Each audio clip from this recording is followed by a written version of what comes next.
les étudiants patienteraient? Pourquoi les commerçants, les syndicats, etc.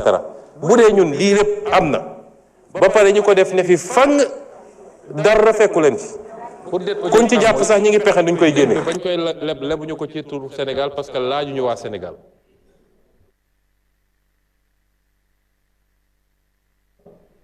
li tubaab naan dette odieuse daf ci am pour dette odieuse am mooy dette bi bañ koy lebuñu ko ci turu Sénégal parce que laajuñu waa Sénégal.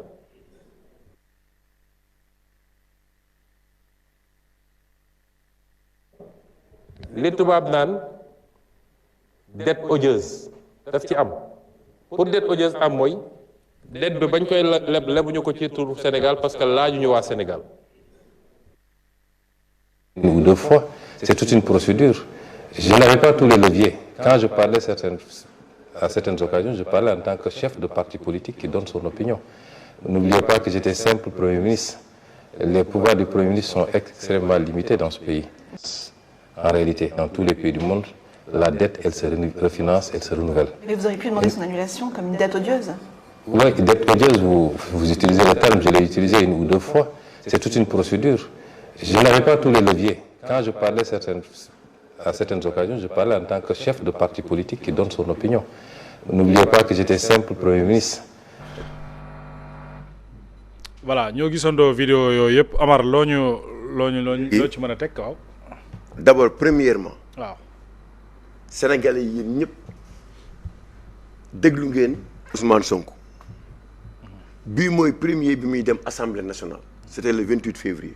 Le 28 février. mu dem Assemblée nationale wax Sénégalais yi ne leen il y a une dette odieuse de 7600. waaw loolu 7600 dette odieuse la ak dette cachée lan mooy différence bi. yéen a déggul wala yéen a comprendre. waaw léegi fii 7600 yi. ñenn ñi naan problème français. waaw ñu ne dañoo déggul français. xam nga fii Assane la dette était de 23 000 milliards. Sur les 23 000 milliards mu ne am na 7 600 milliards boo ma ci ne dette odieuse. waaw léegi dette odieuse boobu ak dette cachée bi muy wax quelle est la différence pour ceux qui parlent di wax naan. il faut faire la part yéen a comprendre lu muy wax dette odieuse ak dette cachée. si loolu nag damay oo Souleymane Niang déglu naa mu di ko wax lii dama bëgg Souleymane Niang bu TFM ñu jox ko wala ma jox ko. dinaa ko yónnee. waaw dama bëgg nga yónnee ma lii dinaa ko yónnee Souleymane Niang ndax comme que moom day yëngatu ci wàllu économie. di gëstu si wàllu finance.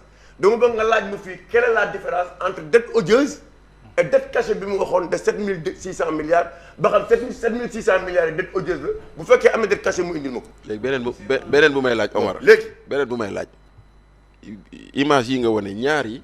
Assemblée nationale la amee. fa laa bëgg a ñëw merci continuer kon. dama bëgg a ñëw d'abord dafa am looy wax. c'est-à-dire que tey bu ñu dégloo Ousmane Sonko ci lii mooy lii Bachir wax loolu procureur da ko war a def autosaisir topp ko ci diffusion de fausses nouvelles économiques loolu moo am léegi Ousmane Sonko nee na bi may wax booba c'est le leader politique chef de parti moo doon wax waaw léegi yéen sénégalais yi ñëpp ñuy déglu Ousmane Sonko fi mu nekk fan la Assemblée nationale devant qui devant le peuple sénégalais les députés du peuple. les députés représentent qui. le peuple sénégalais. waaw mais xam nga question d'actualité posée au gouvernement. waaw moom mu nekk le chef de gouvernement. waaw mu ne foofu mu taxawoon chef de parti moo doon wax. non mais si c'est possible. non mais c'est ça la vérité. mais non c'est-à-dire est-ce que c'est la vérité mais loolu dëgg la parce que gis ngeen député bu taxaw ci biir assemblée bi ne assemblée Ousmane Sonko la. mais xam nga gis nañ ko. mais xam nga la Sénégal toll. waaw xam nga voilà. non lii boo ko gisee. boo ko gisee. ay des intellectuels dans ce pays. yes di waxtaan ci waru économie. non du ñu ay intellectuels nag. ñoom waaw ñuy wax daal ñuy wax. supposé quoi c'est-à-dire que ñëw war a toog di def débat naan dafa am dette odieuse ak dette cachée. non franchement c'est ridicule quoi. intellectuel de. c'est n'importe quoi est-ce que ñooñu ay intellectuels lañu. am na yére ma leen gënal de. non. billaay wallaay. lii nii dañ ci yóbbu Bougane ak Cheikh Yérim billaahi ak Cheikh Yérim ak Cheikh Yérim ñu fanaan ci mbedd mi. ñu fanaan ci mbedd mi seede bi mais loolu c'est incroyable mais loolu yéeme na cité kër góor gi sa waay. te la ma waxoon yëpp Bougane la ma ci waxoon yëpp ba léegi ñu ngi koy gis. billaahi amul lu ci changé. amul saaga bu ma. li mu waxoon nii dañu toog am débat Pape Malick Ndour mii toog ak Tafsir Coy Amadou Ba toog ak député boobu Maimouna Bousso bi ñu toogee ci débat déjà si la gëj a gis Amadou Ba dama ci débat Maimouna Bousso moom kenn waxatu ko xalaatutu ko. Pape Malick a fa newoon nag. Pape Malick toog Tafsir toog bi ñuy waxtaanee ba ci biir Amadou Ba di jaay xam-xam Tafsir ne ko seen déficit vous avez quitté de 800 et quelques milliards à 4600 milliards li ci des foo leen ko dugal mu jëndaxe boobu mi ngi fëgg dënn bi si la bàyyee wax mu jox Pape Malick Ndour ne ko liiral lii am liiral xool chiffre à l'appui que ils ont quitté li fi Moustapha Ba bàyyi woon yàlla na ko yàlla xare àjjana réew mi dafa am ñu fi nekkoon liggéey ba tollu fenn fi ay nit bëgg ñëw yàq ko quand même déficit bi jógee de 800 à 4600 milliards boobu waxtaanee nañ ko fi ñu dem assemblée nationale devant le ministre débat devant le premier ministre Tafsir a dit que vous avez parlé d'une dette cachée de 7000 milliards alors que dans la loi des finances rectificative jël ngeen 2000 milliards pour fay ko. kon la dette n'est plus cachée. donc la dette n'est plus cachée. waaw moo tax ñu ne la wax waxee rek a fi bees mais dara wax nañ beesu ko fi. fi. billahi. mais booy fàttaliku à un certain moment dette cachée waxatuñ ko seen. waaw mais xaaral rek loolu après la. waaw mais dafa am fu ñu. ah non après je veux dire. mais dafa am lu ñu bëgg a expliquer. waaw c'est-à-dire 2000 milliards yi ñun xamuñu ko woon ne ñu ngi ko dugal ci loi de finances rectificative. Tafsir ñu ko wax la. waaw Tafsir ñu ngi koy nuyu. le ministre taxaw le premier ministre mu waxaat ko premier ministre ne na normalement waruñu ko fay. d'accord naa yow Tafsir tey kooku mu ñëwaat wax lii kan la ko waxal. ki mu gënoon bañ mooy média bi mu gënoon bañ. ne fu ma leen fekk. bu ñu duggee ma génn. bu ñu duggee ma génn bu ñu yore seen micro ma sànni. Qu'est-ce qui a changé entre temps. muy TF muy kan. France 24 RFI. ak RFI. Qu'est-ce qui a changé. pour 17 minutes.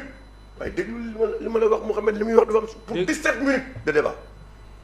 vous avez quitté la France venu jusqu'au Sénégal avec un preneur de son un caméraman ak femme bi nekk RFI ak journaliste France 24 et pourtant tu as des correspondants qui sont là. À sa demande, hein? Il faut préciser, à sa demande. Ban communiqué à sa demande. ba pare ci mën a kàccam mu toog naan merci ci invitation.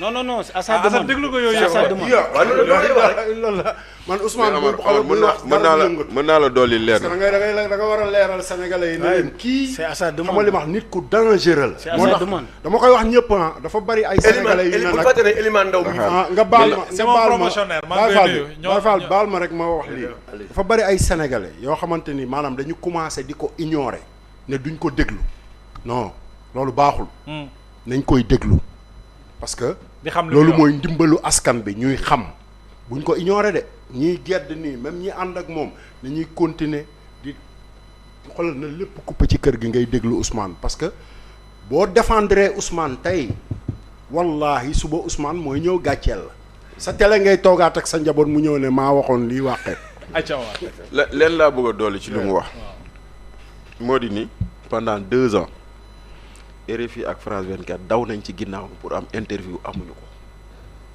moo tax am na si benn kilifa boo xam ne ñoom dañ doon dem di jooy ci moom naan ko ñun de dimbali ñu am accès ci Ousmane Sonko on n'arrive pas à avoir accès sur lui donc bu toogee ba tey rek mooy li ngay wax noonu mu jaaraleen ñëw rek. c'est à sa demande. waaw léegi maintenant C'est à sa demande. équipe boobu avion lañ jël de ah waaw logé leen dañ jël avion ñëw nekk ci logement pour 17 minutes. ku fay à quel loolu frais. seetaana kan moo fay loolu xaw ma ko de ah xaw ma ko de waaw loolu jar na seetaatoo ci charge kan la quoi waaw loolu 17 minutes la ah bëriwul de débat bi entre ñoom 17 minutes. frais de billet. maintenant moom ñi mu doon xagar démb ñooñu la oo pour weddi la mu daan wax déggoo ma de pour weddi boppam moom. mais Adé Sopi wax na la waaw dama la pour weddi boppam daa nekk ci dynamique du changement. waaw moo tax may la pour weddi boppam non yow déggul ma dama la pour weddi boppam ndax moom moo wax dette cachée wax chiffre